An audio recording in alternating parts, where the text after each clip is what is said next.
Halo,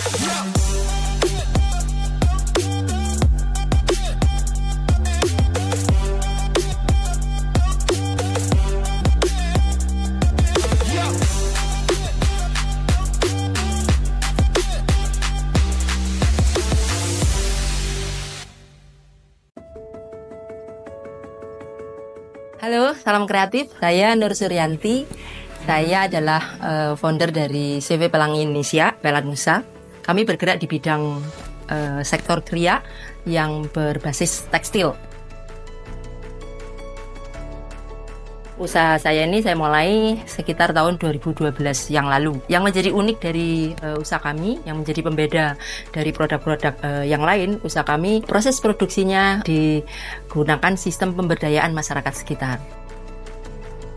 Ada beberapa kategori produk yang kita hasilkan, yaitu home decoration sama fashion accessories. Pameran-pameran sudah kita ikuti, baik itu lokal, regional, maupun nasional dan internasional. Seperti Trade Expo Indonesia, Inacraft, kemudian kalau di provinsi kita sering mengikuti batik bordir aksesoris, Jatim Expo, itu yang biasanya kita sering ikuti. Pengalaman ekspor, kita pernah ekspor ke Jepang, Malaysia, dan Vietnam. Jepang yang luar biasa. Mempunyai buyer Jepang mendidik saya menjadi UMKM pembelajar supaya bisa membuat produk yang punya potensi ekspor. Jadi itu yang menjadikan saya dan tim itu terus belajar bagaimana menciptakan sebuah produk meskipun dikerjakan secara rumahan atau dikerjakan secara skala UMKM, tapi standar operasional prosedur kita terapkan. Quality control kita terapkan. Kemudian kita juga punya kegiatan membuat prototipe, itu juga kita terapkan. Sistem pemberdayaan masyarakat yang kita namakan Pelanusa model ini munculnya itu karena why. Jadi aha moment dari perusahaan ini adalah karena permasalahan sosial yang sering saya temui di desa sekitar tempat produksi ini. Nah, ini sebuah permasalahan yang saya tangkap, ini harus segera dicairkan, harus segera diselesaikan. Keterampilan yang saya punya ini saya gunakan untuk membuat kelompok-kelompok yang bisa diakses oleh mereka dengan mudah. Jadi Pelanusa akhirnya menjemput bola ke desa-desa. Kemudian mereka belajar secara intens sampai sekarang, sampai kemudian diminati banyak orang untuk kelas-kelas yang kita buka. Akhirnya why yang tadi menjadi aha moment itu tadi sedikit banyak bisa terselesaikan dengan usaha kria tekstil ini.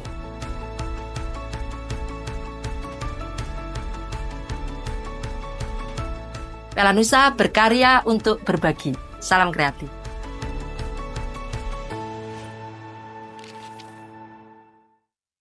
Assalamualaikum warahmatullahi wabarakatuh. Jumpa lagi dengan saya Aji Pratama di Sinobar bareng sering-sering podcastnya pelaku KUKM Jawa Timur. Nah, kebetulan di kesempatan kali ini kita kedatangan orang luar biasa lah. Dan kita akan membicarakan terkait seputar industri kreatif. Karena apa? Karena industri kreatif di beberapa tahun belakang ini menjadi salah satu lokomotif penggerak ekonomi bangsa Indonesia. Dan sektor ekonomi kreatif ini memiliki kontribusi besar terhadap perekonomian nasional dengan menyumbangkan 1.280 triliun terhadap produk domestik bruto. Ini merupakan angka yang luar biasa dan patut diapresiasi. Dan ada fakta yang menarik melalui data Kemenparekraf. Ternyata peranan perempuan justru mendominasi dalam serapan tenaga kerja, yaitu sebanyak 58%. Dan ini artinya jika kita berbicara sektor industri kreatif, kok kayaknya memang dibutuhkan tangan-tangan yang tekun, yang piawai dalam mengolah, memproduksi suatu kerajinan agar mempunyai added value atau nilai tambah. Dan saat ini kami mendatangkan salah satu Sri Kandini Jawa Timur, perempuan hebat Jawa Timur yang sudah mendapatkan banyak penghargaan luar biasa, bahkan Bapak Presiden Joko Widodo pernah memberikan penghargaan. Dan beliau adalah Ibu Endahiko Suryanti, pendiri komunitas Pelanusa, Pelangi Nusantara, yaitu komunitas yang bergerak di sektor kria serta pemberdayaan manusia. Selamat datang di Sinobar, Bu Yanti. Apa kabar? Baik, alhamdulillah. Terima kasih sudah diundang di sini. Iya, alhamdulillah. Ini adalah Bu Yanti, teman-teman, yang kalau saya baca profilnya itu luar biasa. Nah, perjalanan beliau dalam mengarungi dunia UKM dan juga ya industri kreatif Ya. itu tidak bisa dipandang sebelah mata perempuan itu ternyata gitu Bu ya. Dan saya pernah membaca ini bahwa Bu Yanti ini wong Malang. Ya, Arema. Arema gitu ya. Bisa diperkenalkan Bu terhadap sobat KUKM Ya. profil singkatnya. Monggo. Halo Sobat UKM, kenalkan saya Yanti, biasa dipanggil Yanti Pelanusa karena sesuai dengan komunitas yang kurang lebih hampir 12 tahun ini saya bersama teman-teman di komunitas Pelanusa. Jadi saya lahir di Malang. Baru ketahuan umurnya ini ya kan. Tapi serasa muda kalau ketemu.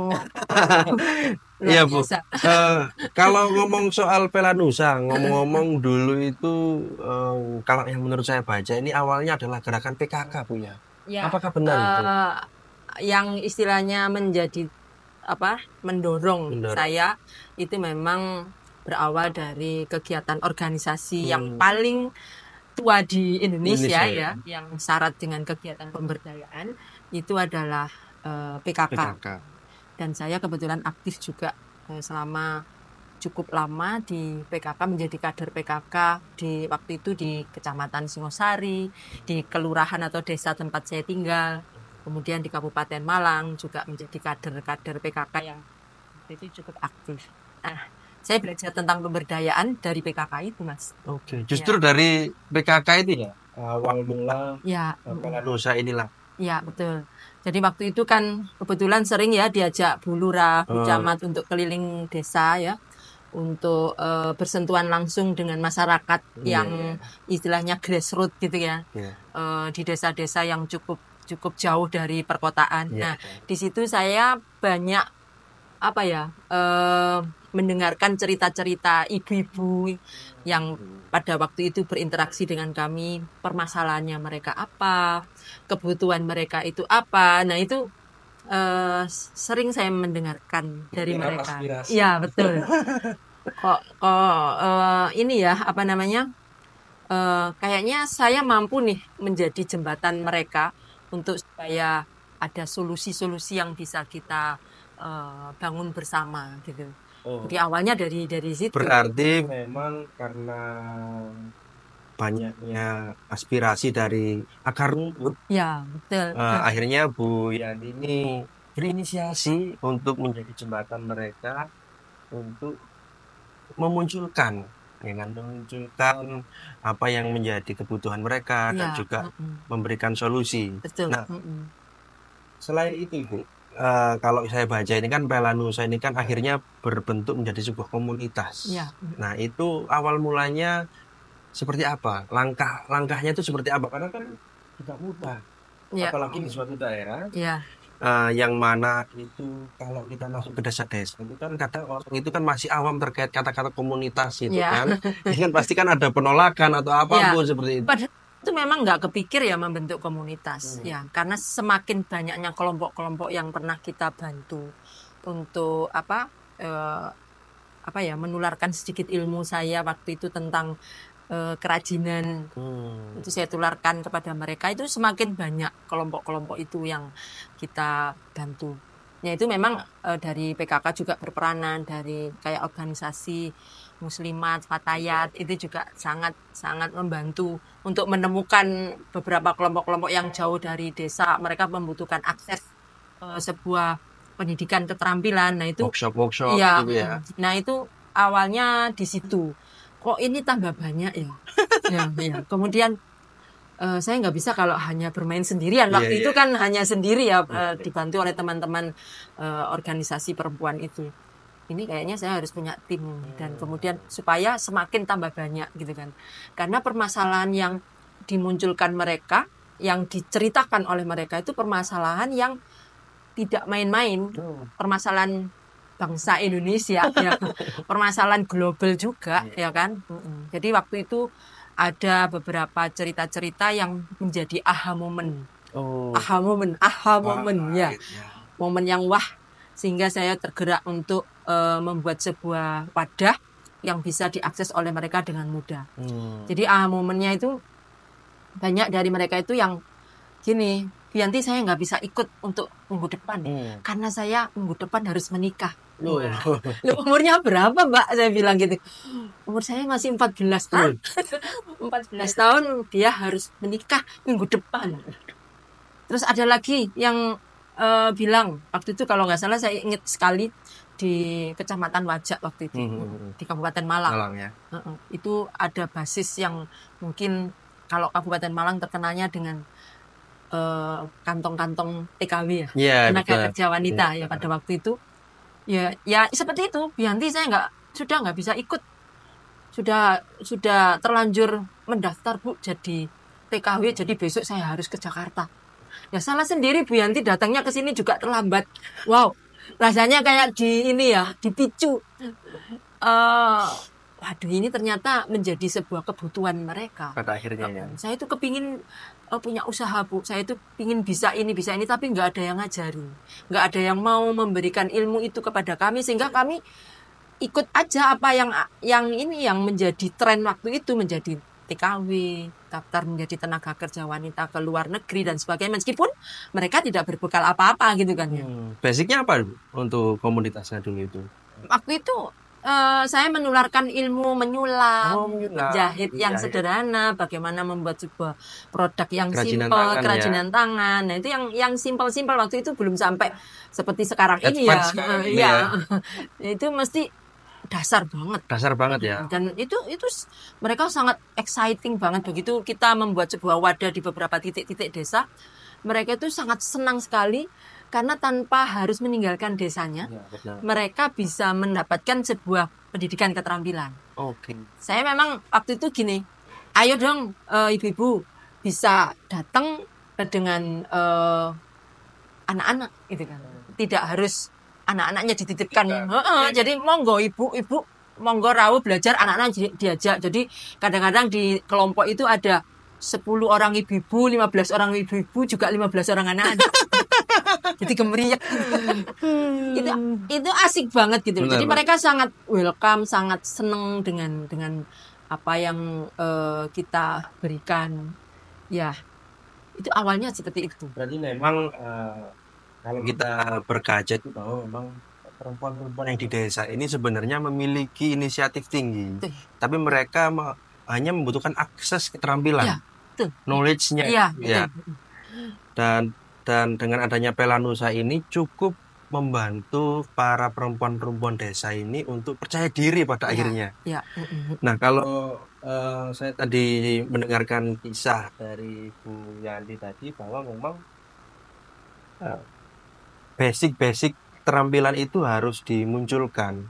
Dan saya pernah baca ini ada dari kisah dari Bu Yanti, ternyata ada satu statement yang menurut saya ini sangat memotivasi, yaitu dari kecil jadi luar biasa, Perca membawa saya pergi ke London. Lah, luar biasa ini, bayangkan dari kain-kain yang dipotong, Bu Yanti ini bisa terbang ke London. Bukan hanya ke London, ternyata ke banyak negara, di Vietnam Bu ya. Kemudian Mesir. Bukan. Amerika luar biasa nih. California waktu itu. California, dan bisa diceritakan itu Bu awalnya. Kok bisa sampai itu? Kan saya juga pengen gitu loh, masih muda kayak gini nih. Ini memang jadi semacam apa ya, di luar dugaan ya. Kalau banyak yang mengapresiasi apa yang kita lakukan, meskipun itu small action tapi global impact gitu kan. Akhirnya impactnya itu secara global, karena pemberdayaan perempuan itu menjadi isu dunia. Isu global yang memang harus dipecahkan oleh negara-negara dimanapun gitu ya. Apalagi Indonesia sebagai negara berkembang ya, itu harus juga ikut berperanan. Kita kan saya juga belajar tentang Sustainable Development Goals yang ada 17 isu-isu kritis gitu ya, termasuk gender equality dan sebagainya ya. Yang itu juga harus menjadi perhatian kita sebagai pelaku usaha, harus punya kontribusi kepada SDGs itu. Jadi itu bonus Mas. Bisa terbang ke Amerika, ke Inggris, kemudian ke Vietnam. Waktu itu Vietnam itu diajak sebuah organisasi internasional di Inggris, mengikuti pertemuan se-Asia Timur untuk penggiat-penggiat sosiopreneur di seluruh dunia gitu kan ya. Jadi itu adalah bonus dari beberapa organisasi internasional yang mengapresiasi apa yang kita lakukan di Indonesia ya, untuk bisa menggerakkan masyarakat, menggerakkan perempuan untuk bisa mempunyai keterampilan, meskipun itu kalau lihat kan bahan baku yang kita pakai itu kain-kain yang tidak berguna ya. Nah ini yang jadi juga menjadi value, menjadi sebuah nilai tambah yang kita angkat di dalam setiap produk kita. Berarti memang harus ada cerita yang diselipkan. Betul, the story behind the product itu harus ada cerita-cerita yang memang dibalik produk itu ada cerita apa sih gitu kan. Nah itu yang terus kita gaungkan kepada semua masyarakat bahwa kita bisa bergerak dari hal yang pertamanya tidak diperhatikan kan. Sampah, siapa sih yang memperhatikan kan, limbah.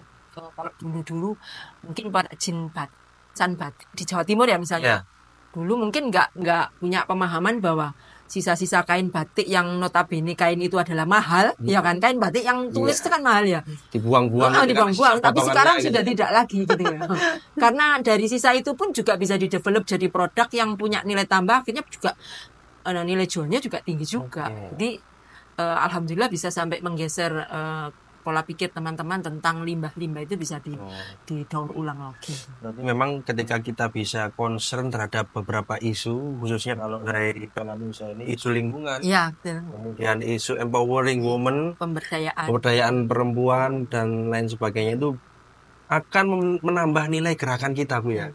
Dan ternyata ketika kita menambah nilai gerakan kita dengan memberikan cerita di balik apa yang kita lakukan, itu akan mendapatkan banyak apresiasi dari orang banyak gitu, yang bahkan menjadikan Bu Yanti ini bisa keliling dunia untuk menceritakan ke dunia luar bahwa begini loh faktanya.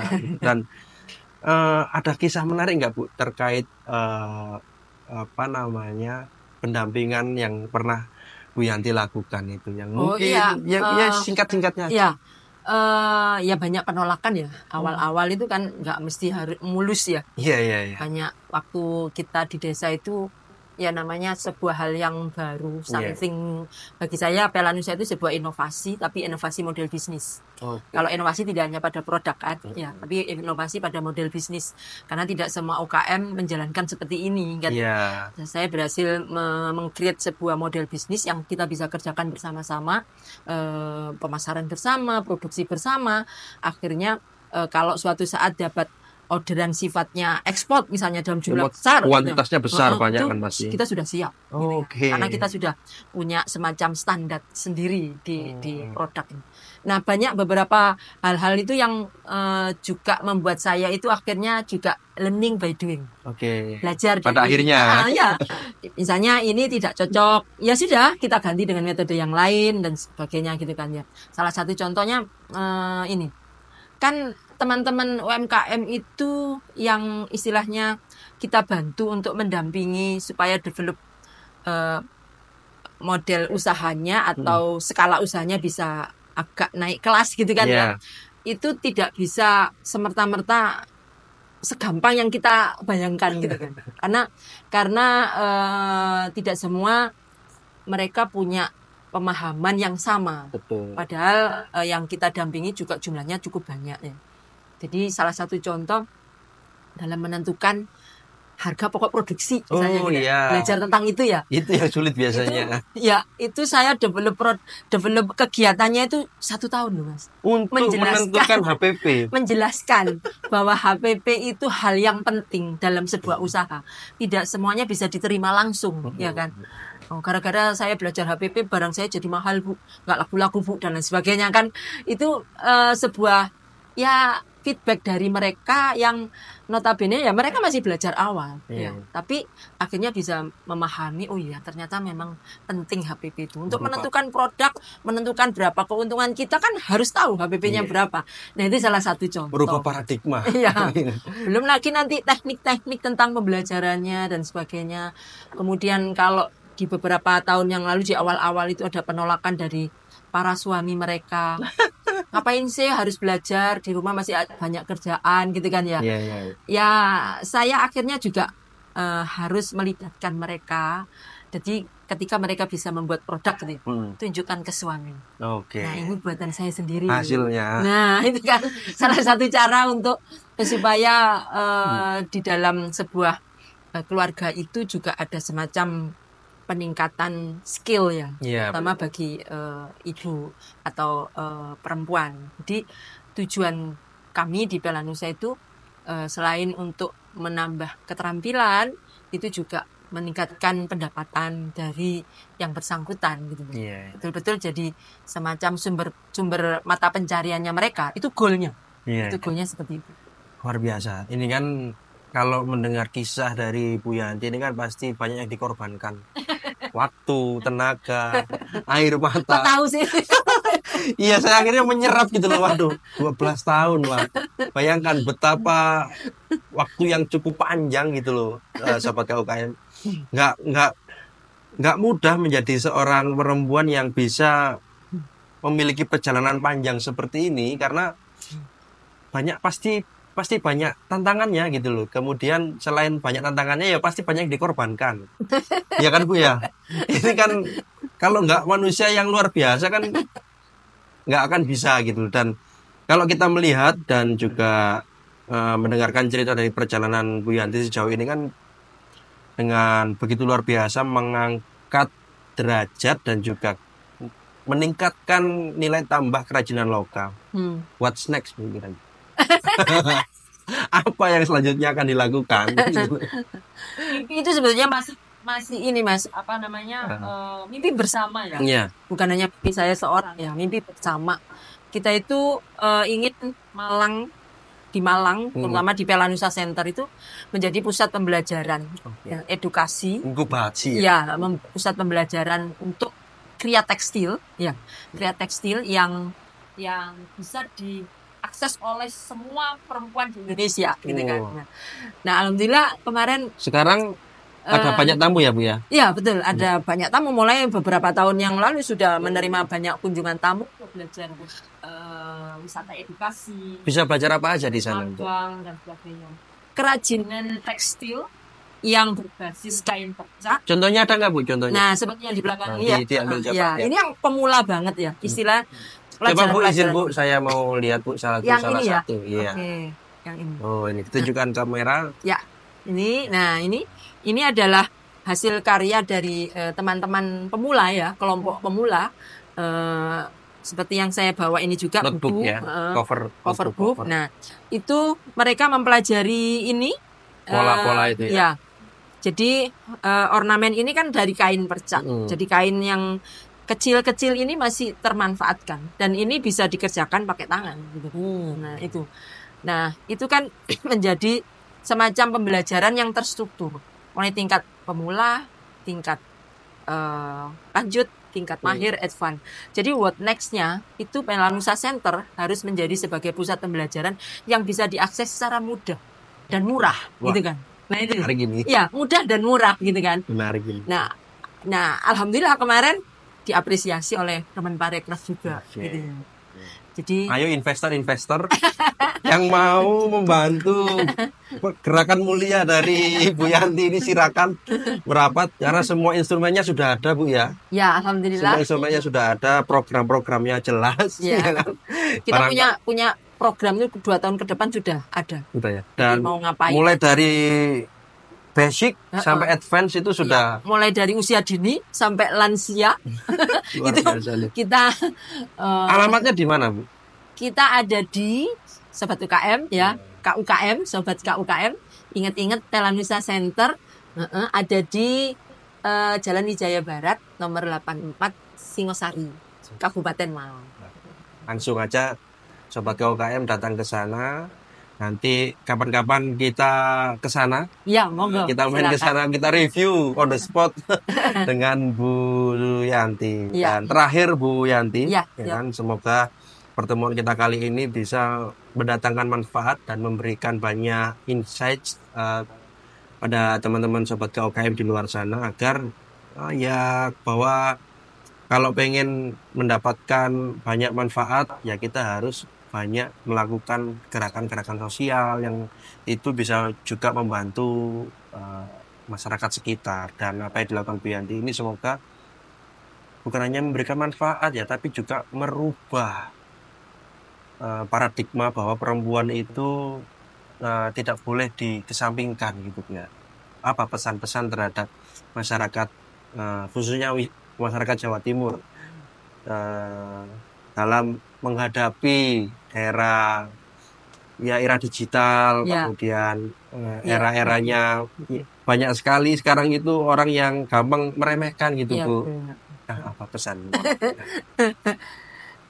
Sobat KUKM Jawa Timur, sebagai perempuan ya, kita itu punya potensi. Semua perempuan pasti punya potensi. Temukan potensi Anda dan bisa kita wujudkan menjadi sebuah usaha. Tetapi usaha yang punya dampak, yang punya impact, baik impact sosial, impact ekonomi, impact lingkungan. Nah, coba mari kita dengan Pelanusa bersama-sama membuat sebuah usaha yang punya dampak. Bagaimana kita memperhatikan sebuah masyarakat, bagaimana kita memperhatikan sebuah kondisi lingkungan bumi kita perlu kita jaga, bagaimana kita juga punya keuntungan di situ.